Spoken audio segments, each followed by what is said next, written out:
वेदांत से संबंधित अष्टावक्र संहिता पुस्तक में आत्मज्ञानी अष्टावक्र एवं राजा जनक के संवाद हैं।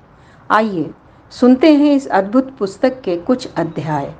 अगर पसंद आए तो लाइक करें और सब्सक्राइब भी करें। धन्यवाद।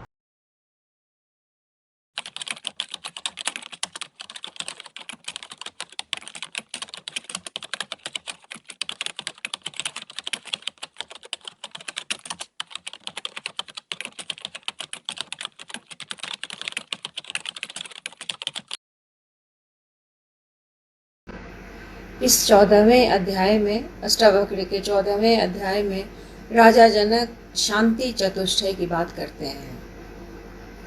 वे ट्रंक्विलिटी की बात को कहते हैं, यानी कि मन के एकदम शांत हो जाने की स्थिति को बताते हैं, और उस समय आत्मज्ञानी की स्थिति कैसी होती है, उसका व्यवहार कैसा होता है, इसकी बात राजा जनक अपने गुरु अष्टावक्र के सामने कहते हैं कि जब मन की स्थिति एकदम शांत हो, प्रकृति शांत चित्त हो, मतलब अपनी प्रकृति, व्यक्ति की प्रकृति एकदम शांत चित्त हो जाए, उस समय संसार की स्थिति ऐसी ही दिखती है जैसे कि कोई निद्रित, मतलब निद्रित होते हुए भी, कोई व्यक्ति निद्रित होते हुए भी जब जगत व्यवहार को करता है तो उस समय उसकी जैसी स्थिति होती है, जैसा उसका मन, उसका व्यवहार होता है,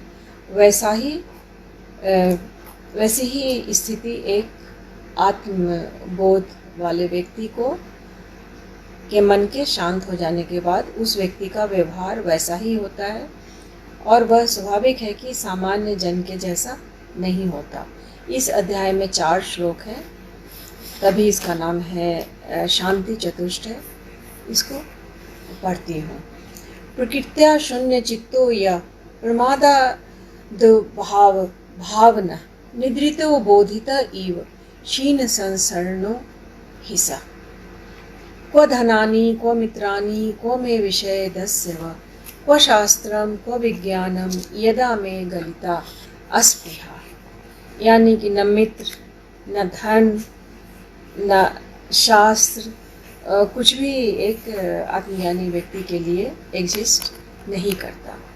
विज्ञाते साक्षी पुरुषे परमात्मनि चेश्वरे नैराश्ये बंध मोक्षे च न चिंता मुक्तये मम। अंतर्विकल्प शून्यस्य बहि स्वच्छंद्रचारिण भ्रांतस्येव दशा अस्ता तादृशो एव जानते। मतलब कि उसकी दशा वही जान सकता है जो कि उसी के जैसा हो, उसी के जैसा संसार को त्याग देने वाला हो।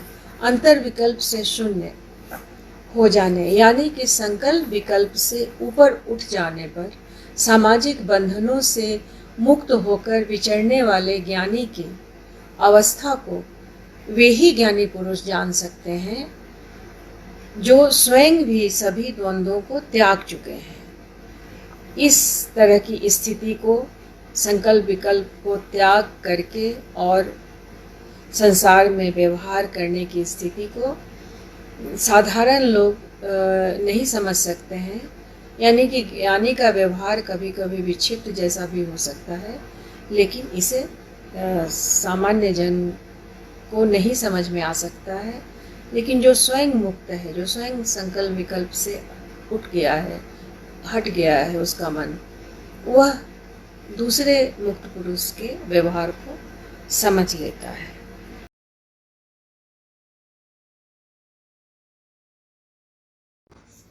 पंद्रहवें अध्याय को हम आत्म के ज्ञान का प्रकरण भी कह सकते हैं।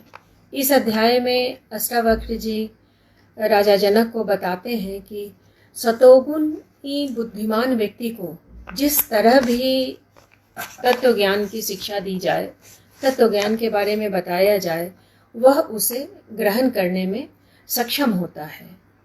यानी कि उसके अंदर एक किस्म की सुग्राह्यता होती है। लेकिन इम्प्योर इंटेलेक्ट वाले व्यक्ति को यह ज्ञान ग्रहण नहीं हो पाता। वह पूरे जीवन भर केवल जिज्ञासा ही करने में बिता देता है, ग्रहण करने में वे असक्षम होते हैं। इस अध्याय में 20 श्लोक हैं। सभी आत्म के ज्ञान की बात को, ज्ञानी के पहचान की बात को बताते हैं, साथ ही नॉलेज को पा लेने के व्यवहारिक कार्यकलाप की बात भी करते हैं। तो इन श्लोकों को मैं पढ़ती हूँ।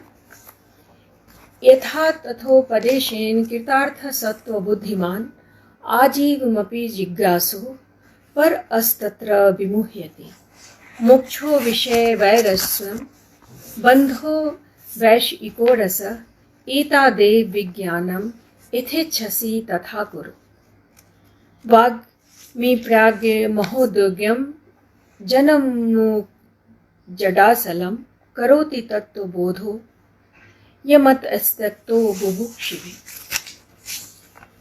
न तुम देहो न मे देहो भोक्ता कर्ता न वा भवान चिद्रूपो असि सदा साक्षी निरपेक्ष सुखम चर राग देशो मनोधर्मो न मनस्ते कदाचन निर्विकल्पो असि बोधात्मा निर्विकार सुखम चर सर्वभूतेषु चात्मानं सर्वभूतानि चात्मनि विज्ञाय निरहंकारो निर्ममस्त्वं सुखी भव विश्वम अस्फूर्ति इत्रेदं तरंगैव सागरे तत्त्वमेव न संदेहश्चिन्मूर्ते विज्वरो भव श्रद्धस्वतात् श्रद्धस्व नत्र मोहं कुरुष्व भो ज्ञान स्वरूपो भगवानात्मा त्वं प्रकृते पर गुणे संवेष्टितो देह तिष्ठे याति च आत्मा न गंता किमे मनु शोचसि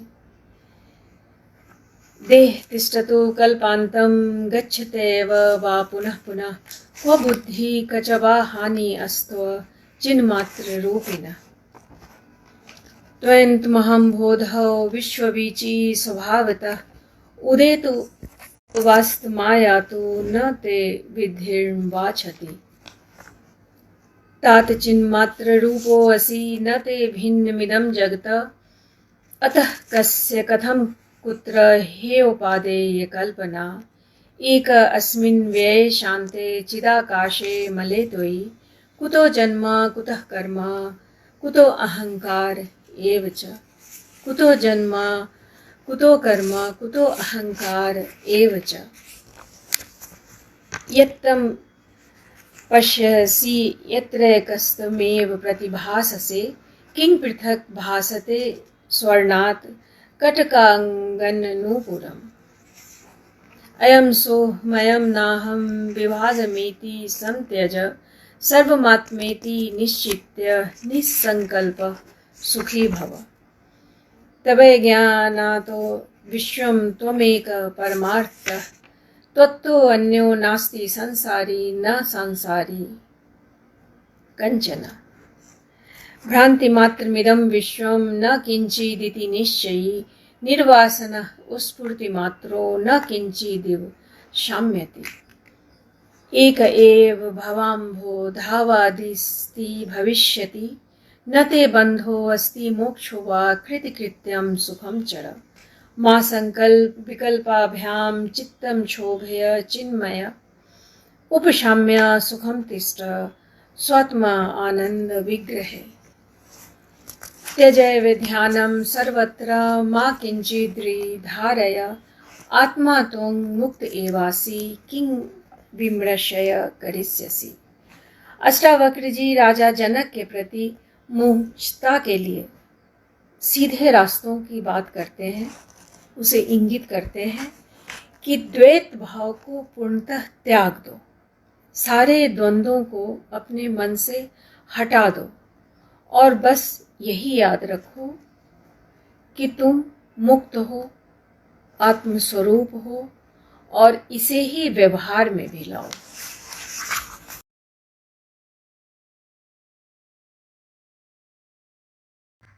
यह अध्याय 16वां अध्याय किन्हीं रूपों में रोचक है। इसमें कुछ विशेष इंस्ट्रक्शन दिए गए हैं।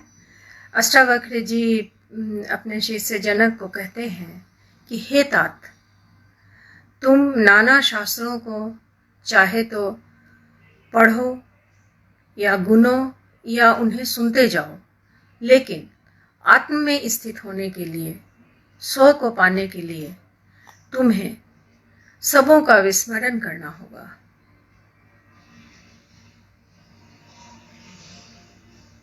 इसमें 11 श्लोक हैं, मैं पढ़ती हूँ। आचक्षव श्रेणु व तात नाना शास्त्रान्य नेकश तथापि न तव स्वास्थ्यम सर्व विस्मृणादिते भोगम कर्मम समाधिं वा कुरु विज्ञ तथापि ते चित्तम निरस्त सर्वाशामत्यर्थम रोच इष्यति। आयासात् सकलो दुखी नैनम जानाति कश्चन अनेनैवोपदेशेन धन्य प्राप्नोति निर्वृत्तम्। व्यापारे खिद्यते यस्तु निमेषोन्मेषयोरपि तस्य लस्य धुरीनस्य सुखं नस्य कस्यचित्। इदं कृत्यमिदं नेति द्वन्द्वमुक्तं यदा मनः धर्मार्थकाम मोक्षेषु निरपेक्षं तदा भवेत्। विरक्तो विषयदेष्टा रागी विषय लोलुपः ग्रह मोक्ष विहीनस्तु न विरक्तो न रागवान। हे उपादेयता तावत् संसार विटपांकुरः अस्पृहा जीवति वै निर्विचार दशा अस्पदम्। प्रवृत्तो जायते रागो निवृत्तो द्वेष एव हि निर्द्वन्द्वो बालवद धीमान एवमेव व्यवस्थिता। हातुमिच्छति संसार रागी दुख जिहासया वीतरागो हि निर्दुख अस्त अस्मिन्नपि न खिद्यति। यस्याभिमानो मोक्षे अपि देहे अपि ममता तथा। यस्याभिमानो मोक्षे अपि देहे अपि ममता तथा न च ज्ञानी व न वा योगी केवलं दुख भागसो। हरो यदुपदेष्टा ते हरि कमल जो अपि वा तथापि न तव स्वास्थ्यम सर्व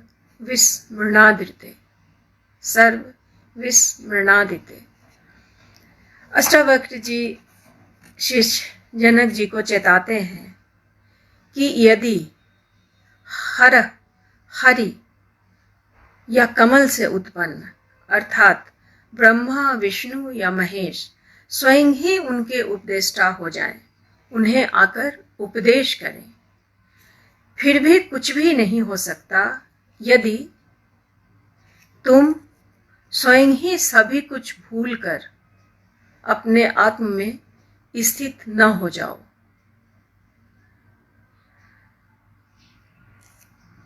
यह एक ऐसा उपदेश है जो बहुत ही कठिन है, लेकिन एकदम खरा है।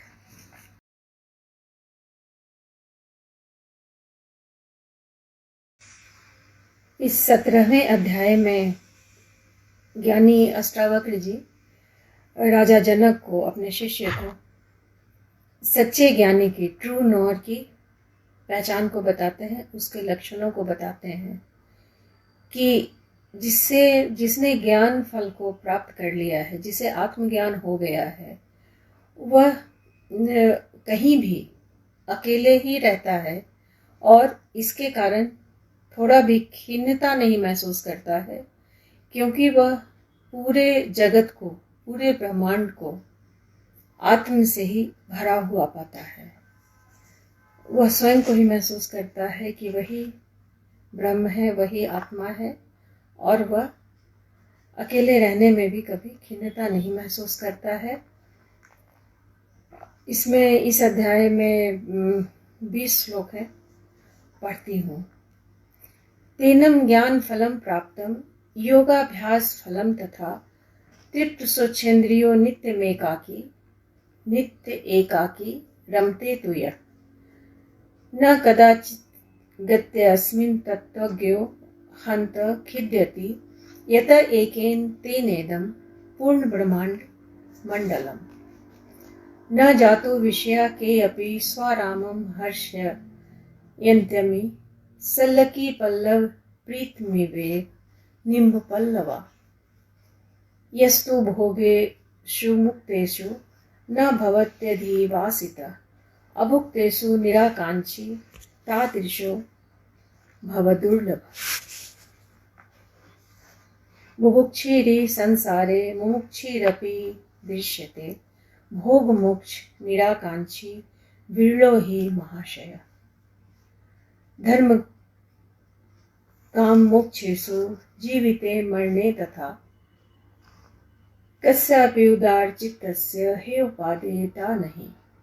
वांछा न विश्वविले न द्वेष तस्य च स्थितौ यथा जीवी कया तस्मात् तन्य आस्ते यथा सुखम।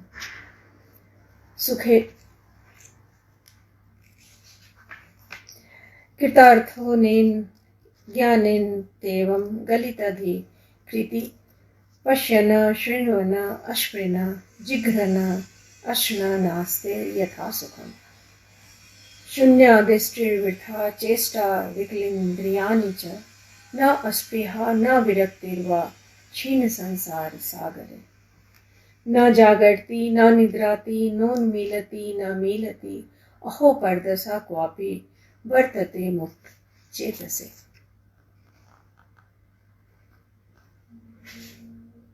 सर्वत्र दृश्यते स्वस्थ सर्वत्र विमलाशय समस्त वासना मुक्तो मुक्तः सर्वत्र राजते। पश्यन् शृण्वन् अस्पृशन् जिघ्रन् अश्नन् घृणन् वदन् व्रजन् हितानि हितैर्मुक्तो मुक्त एव महाशय।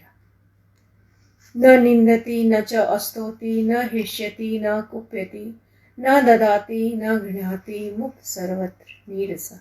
सानुरागां स्त्रियं दृष्ट्वा मृत्युं वा समुपस्थितम् अविल्मना स्वस्थो मुक्त एव महाशय।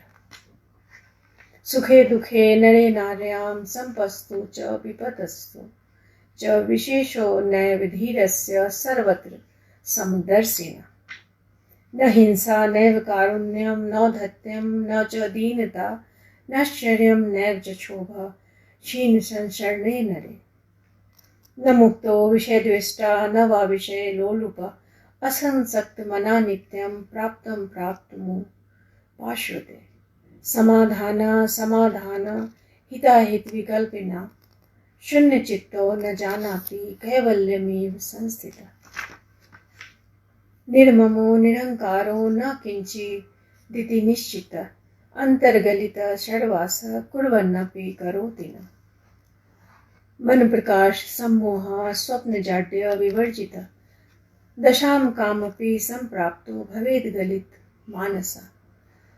अष्टावक्र जी ज्ञानी की संपूर्ण पहचान को अपने शिष्य राजा जनक को बताते हैं कि जिसके मन की सारी इच्छाएं गलित हो गई हों, गल गई हों, खत्म हो गई हों, वह स्वप्रकाश से युक्त हो जाता है। वह स्वयं अपने प्रकाश से आत्मबोध में लीन हो जाता है।